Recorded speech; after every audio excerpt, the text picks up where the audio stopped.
નમસ્તે, હરે Krishna two everyone. આજે આપણે બનાવીશું આખી બટેટીનું શાક, કઢી, ખીચડી અને ભાખરી. ભાખરી આપણે ઝીણા લોટની બનાવીશું અને બટેટીના શાકમાં આપણે ખાલી સાદા મસાલાથી જ બનાવીશું. એમાં કોઈ પણ ખડા મસાલા, કોઈ પણ જાતના ગરમ મસાલા નાખ્યા વગર આપણે બનાવીશું અને તે ખૂબ જ સ્વાદિષ્ટ બને છે. બટેટીનું શાક બનાવવા માટે અંદાજે મેં 1 કિલો બટેટી લીધેલી છે, એક નાનું ટામેટું લીધેલું છે અને લસણવાળું લાલ મરચું ખાંડેલું, જેમાં ધાણા જીરું અને હળદર અને નમક આટલું મેં મિક્સ કરેલું છે. હવે તેનો વઘાર કરવા માટે નાની ચમચી જેટલી રાઈ, જીરું,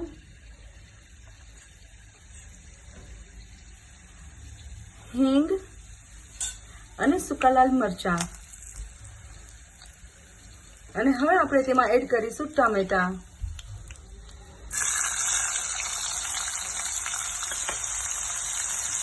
હવે એમાં મેં બનાવેલો મસાલો આપણે એમાં એડ કરીશું અને ખૂબ જ એને સારી રીતે ચડવા દેવાનું છે.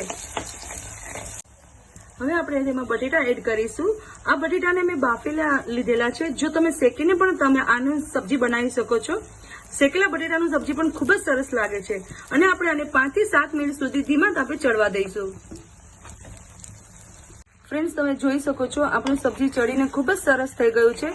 હવે આપણે થોડી ગ્રેવીને ઘટ બનાવવા માટે મેં 2 બટેટા મેશ કરી લીધેલા છે, જે આપણે આમાં એડ કરીશું.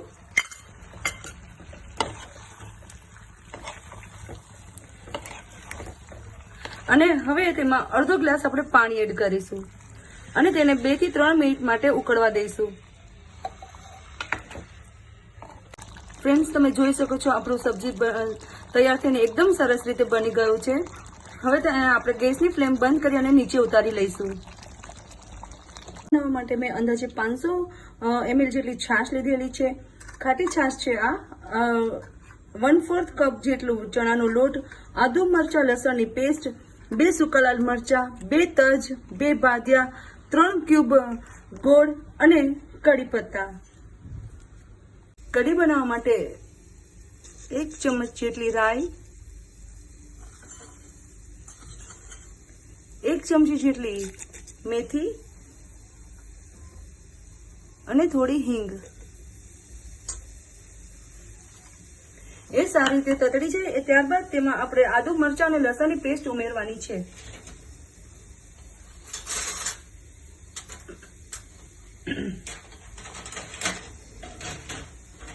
હવે આપણે તેમાં આદુ મરચાં અને લસણની પેસ્ટ ઉમેરીશું.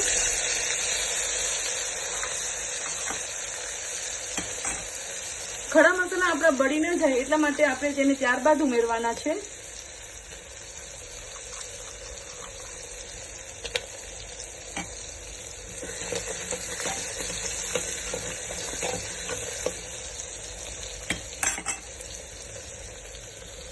અને ત્યારબાદ એમાં થોડો લીમડો આપણે થોડો મેશ કરીને આપણે ઉમેરવાનો છે.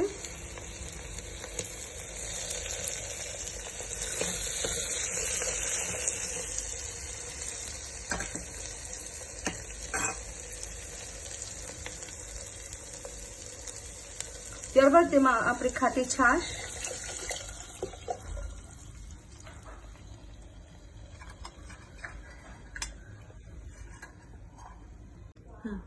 ત્યારબાદ આપણે મેં ચણાના લોટનું થોડું બેટર બનાવેલું છે એ આપણે ઉમેરીશું.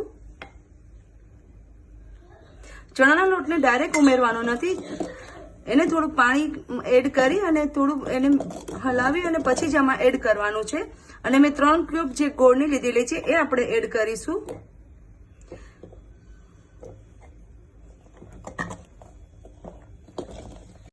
તમે જોઈ શકો છો ફ્રેન્ડ્સ, આપણી કઢી બનીને તૈયાર થઈ ગઈ છે.